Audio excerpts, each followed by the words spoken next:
Look, I want to firstly say that I've listened carefully to the debate, and I want to point out to the previous two speakers from the government backbenches that when I spoke in the House here on this particular issue last Thursday morning, there was nobody here from Fine Gael. And one of your former Fine Gael colleagues on this side raised the issue and said the House was empty. And out of respect for other members, I responded by saying that they should know are probably in their rooms watching the monitors. That's what happens in this place. So let's not get diverted by comments like that. And let's not get diverted by the politics that is swirling around this, or by the political noise that's ongoing around this debate. I would ask you, Minister, to focus on the complaints by Garda McCabe, Sergeant McCabe. There are serious issues in relation to what he has had to say. I would ask you too not to forget, and I made this appeal to Minister Howland last week, not to forget the case that you know about for the last 18 months, the case of Lucia O'Farrell and the tragic death or murder, whatever you want to call it, of her son, Shane. She has been writing to you in relation to the process of justice, in relation to the investigation itself, and in relation to the issues that arise from that investigation. And Lucia O'Farrell and her husband Jim have asked that you would consider that case and what happened to them. And I am appealing to you now, because I know you have the papers, you acknowledge them. In the last 18 months, she has received no response, bar acknowledgements. And she is asking that you would consider her case and the case that she is making regarding the death of her son. And I am appealing to you today to do just that, not just for her, but for the many other cases that are there, where people and families believe they did not get recognition, due process or justice. That's not politics. That's a member of this Parliament appealing to the Minister for Justice to investigate. And I'd appreciate, Minister, if you would take note of that after you finish whispering to Deputy Button.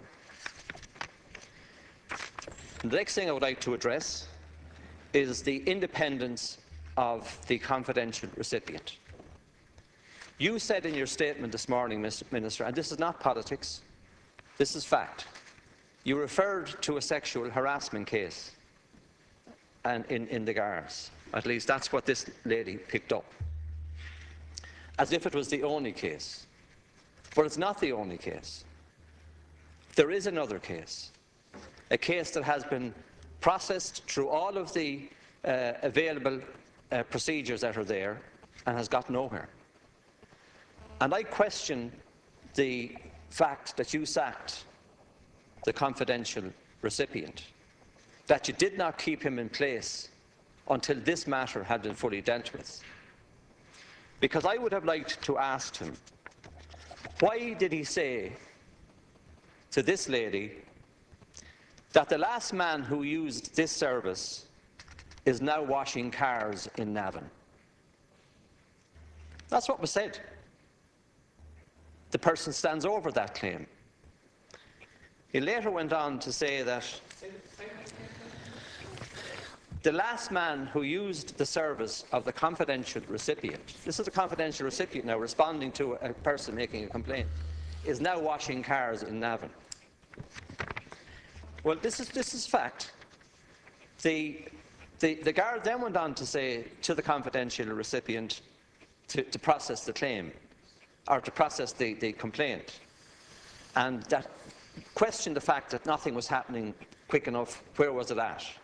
The confidential recipient, and I'd like to ask him this, did he say, it's gone too high now to cover it up, it has to be investigated?